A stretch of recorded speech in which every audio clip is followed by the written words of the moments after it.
Bir insanın inci alırken dikkat etmesi gereken bazı hususlar vardır. İnciyi üretme teknikleri dünyada 4 kategoride toplanıyor. İlk kez bunu Japonya'da Akoya adlı bir bilim adamının 19. yüzyılın başlarında yaptığı bir teknik var ve bununla üretilen incilere Akoya incisi deniyor ve Japonya'da yaygın. Daha sonra Güney Denizi South Sea dediğimiz, ki özgün isim olduğu için tercüme etmek bazen yanlış olabilir, South Sea dediğimiz Avustralya, Endonezya, Filipinler, Tayland, Kamboçya gibi 5 Güneydoğu Asya ülkesinin çevrelediği kıyılarda bulunan İstiridye çiftliklerinde üretilen incilere ise Güney Deniz incisi deniyor. Bir de Pasifik'te Tahiti adası çevresinde bulunan inciler ise genellikle renkleri çok koyu petrol yeşili, adeta siyahımsı olduğu için bunlara da Black ya da Tahiti incisi deniyor. Ancak 21. yüzyılın başlarında, yani milenyumdan itibaren Çin'de yeni ve çok daha ucuz bir teknik bulunmuş.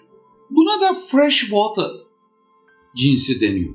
Her ne kadar bunun bir kısmı tatlı suda olmakla beraber bir kısmı da gene denizel ortamdaki çiftliklerde de üretilmeli. Buradan şunu da bilmek gerekir. İnci üreten istiridyeler, yani molluskalar veya onların kardeşleri olan midyeler denizde yaşadıkları gibi tatlı su akarsu ortamında da olabilir. Ama bunların ürettiği istiridyeler hem kalite bakımından hem büyüklük bakımından denizde üretilenlere göre kıyaslanamayacak bir farka sahiptir. Kalite bakımından düşüklük anlamı. Öncelikle şu bilinmelidir. Her insan doğal bir ürünü almak istiyordur. Ve bu çok tabii hakkıdır. Ancak doğallık incide şu şekilde daha izah edilebilir. İstiridyenin kendi rızasıyla örneğin 13 yıllık yaşam ömründe bir veya 2 defa yapabileceği inciler günümüzde neredeyse yok denecek kadar azdır. Çünkü bunu üretecek istiridyeler artık özgürce yaşamalarına izin verilmemektedir. Bunlar damızlık anlamında inci üretme çiftliklerine alınıyor ve uygun denizel ortamda üretilmeye başlanıyordu. Dolayısıyla burada üretilen inci de doğaldır. Bunu yapan da istiridyedir. Ancak üretimi, büyümesi ve bazı renkleri insanlar tarafından kontrol edilmektedir. O yüzden bunlara biz gerçek anlamda tüketicinin aldatılmaması için kültür incisi ya da besi incisi ismini veriyoruz. O halde bir insanın doğal inci olarak bir besi incisi alması gayet normal. Çünkü piyasada artık hepsi bu. Önemli olan bu besi incilerinin kalitesinin iyisini alabilmek. Peki bunların kalitesini neler belirler? İncinin istiridye içindeki oluşum süresi. Günümüzde bu 3 aylıktan başlar 2 yıla kadar sürebilir. Yani inci istiridye içinde ne kadar uzun süre kalırsa o kadar kaliteli ve parlak ve güzel olabilir. Bir diğer faktör inciyi besleyen suyun ve planktonların kimyasal özelliğinin verebileceği dayanıklılık, güzellik ve parlaklıktır. İşte bu dünyada en güzel, özellikle Akoya incileri de ortaya çıkmaktadır. Yani bir tüketici öncelikle Akoya incisini bilinçli olarak arar ve bunu alırsa gerçekten kaliteli bir kültür incisi almış olabilir. Ama bunun yanında özellikle siyahımsı renkte, bakın siyah değildir, adı black'tir, Tahiti'dir ama rengi koyu petrol yeşilidir. Bu renk tonunu beğenen kişilerin ise Tahiti grubunda üretilmiş inciyi alması daha akılcıldır. Akoya incileri kaliteli de bunun yanında freshwater dediğimiz özellikle Çin denizinde üretilenler kalitesiz mi? Hayır. Onların da uzun dönemde kaliteli olarak üretilebilenleri vardır. Ama bazı türleri çok kısa sürede ve piyasaya yönelik olarak üretildikleri için bunlar 2 ay, 3 ay, 4 aylık sürede istiridyeden çıkartılıyor. Dolayısıyla bunların kullanım ömürleri ve albenileri diğerlerine göre biraz daha kolay veyahut da insanların albenisini tercih etmeyeceği özellikler de olabilir. İşte bunlarla diğer türü ayırt edebilmek ancak bunların bilimsel ortamda veyahut da uzman inci satan masterların sayesinde olabilmektedir. Peki tüketici bu konuda nasıl güven duyabilecek? Bir, aldığı incinin bir kere ciddi bir inci firmasından alındığını görecek. İkincisi, bununla ilgili bir garanti belgesi veyahut da kimlik belgesi dediğimiz, yani incinin belirli özelliklerini yansıtan bir belgesi olan yerlerden alabilecek. Üçüncüsü de bunlar gerektiğinde bizim 9 Eylül Üniversitesi İzmir Meslek Yüksekokulu Kuyumculuk ve Takı Tasarım bölümündeki Gemoloji Test Laboratuvarı'ndaki incelemeye tabi tutulabilecek. İncilerle ilgili bir diğer hususta bunların boyutları, özellikleri.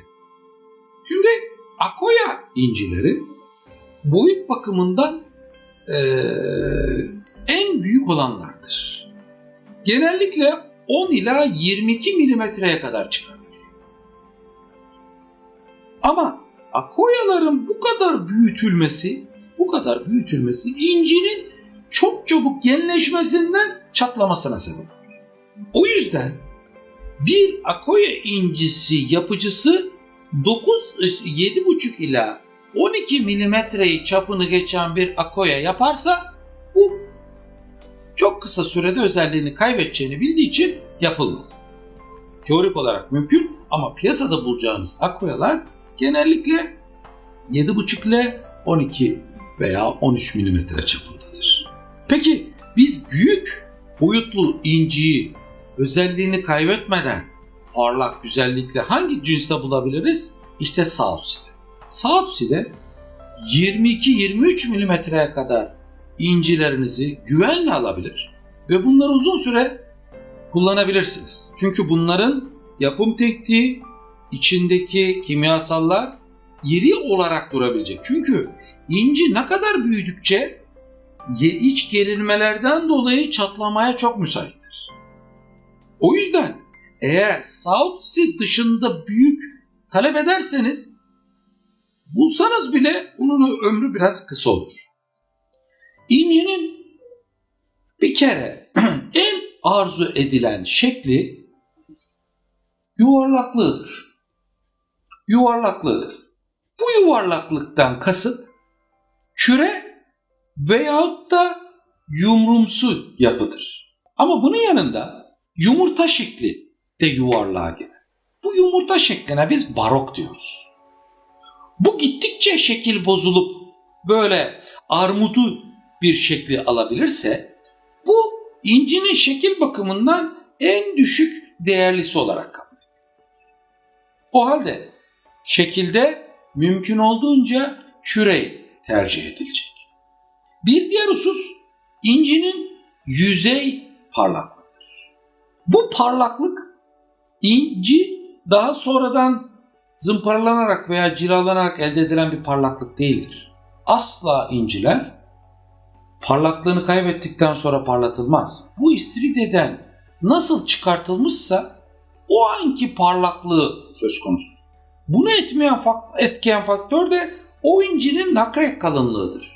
Perdah özelliğidir. Bu bunun kalitesidir. Yani incinin parlak, böyle bakıldığında ne kadar parlak gözükmesi onun matlığına göre fiyatını önemli oranda etkileyen bir faktör. Bir diğer husus da bunun yüzey düzgünlüğüdür. Yani inci elinizle ellediğinizde yamru mu yumru mu yüzeyinde çukurluklar, yükseklikler var mı, yoksa mükemmel bir düzgünlükte? Bu yüzey düzgünlüğü böyle büyük kraterlerin, çukurların olabileceği gibi yüzeyindeki pütürleri de izah eder. Yani bir incinin yüzeyinde asla cildimizdeki bozukluklar, pütürlükler gibi, yaşlanan ciltteki gibi pütürlüklerin olmaması istenir. Bu istiridyeden çıktığı haldeki özelliktir. Bunu değiştiremeyiz. O halde elimizle sürttüğümüzde çok mükemmel şekilde kayganlık sağlaması lazım. Bu da incinin bir diğer kalite bakımından dikkat etmemiz gereken hususlarıdır. Zaten cinsi eğer kaliteli olarak almak istediğimizde bir kere Southsea'den vazgeçmeyelim. Ama bu Akoya için de kötü anlamına gelmez.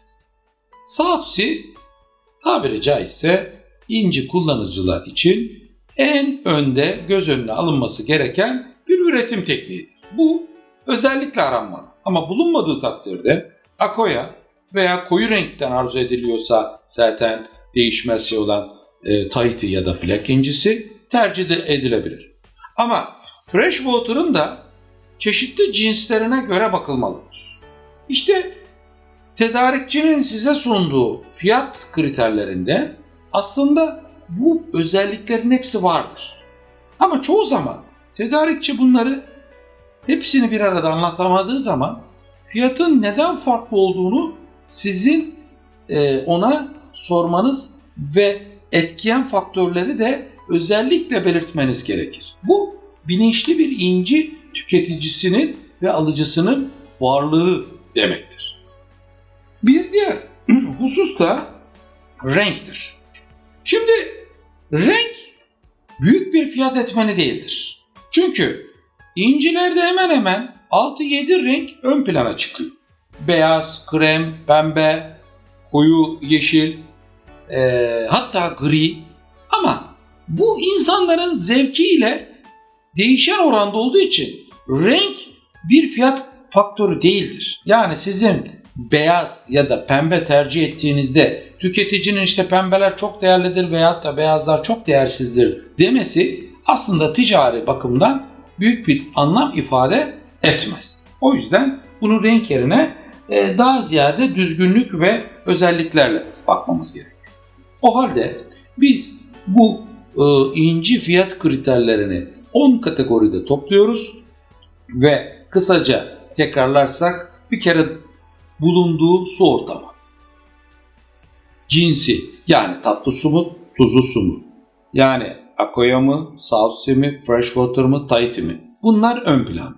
Bunun yanında büyüklük, yuvarlaklık yani küre olma şeyi, parlaklık, yüzey düzgünlüğü, eşleşme, renk ve de son olarak da özellikle sedefinin albenisini gösterebilecek özellikte olması inci için yeterlidir. İnci sahibi bir insan öncelikle incisini çizilmemesi ve kesilmemesi için diğer mücevher takılarından ayrı bir ortamda saklaması gerekir. Bu da hava alabilen bir kadife ya da bir bez kesedir.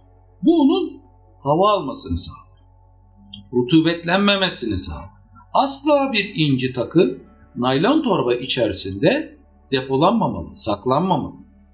İkinci unsur, genellikle bayanlar incileri dekolte olarak çıplak tene takarlar. Halbuki bu çok yanlış bir kullanımdır. Çünkü insan vücudu terledikçe asitli bir tersi malzeme salgılar. Bu inci için çok tehlikeli bir kimyasal sıvıdır. İnci daima bir elbisenin üstüne takılır. çıplak tene takılmaması gerekir. Bir diğer husus, inci takıldıktan sonra asla bunun üstüne parfüm ya da deodorant gibi kimyasalların sıkılmaması gerekir.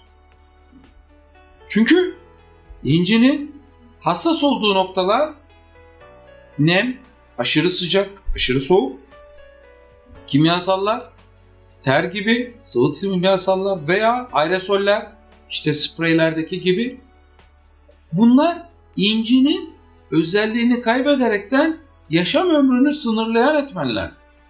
Son olarak da inci çok soğuk ve yağmurlu havalarda ile çok sıcak ve kurak havalarda takılmaz. Bu da incinin havanın sıcaklıkta çatlaması veyahut da nemde de büzülmesi veyahut da genleşmesini etkileyen bir fonksiyona girmesine sebep olur. İncinin bir firmadan alındıktan birkaç yıl sonra kabuk kabuk parçalanması ya da kendi içerisinden halk arasında inci doğurdu der gibi bazı beyazımsı sıvıların çıkması bu incinin bozuk mal olarak satıcı tarafından satıldığı anlamına gelmez. Bu kullanıcının yanlış kullanımdan dolayı inci ürününü mahvettiği anlamına gelir.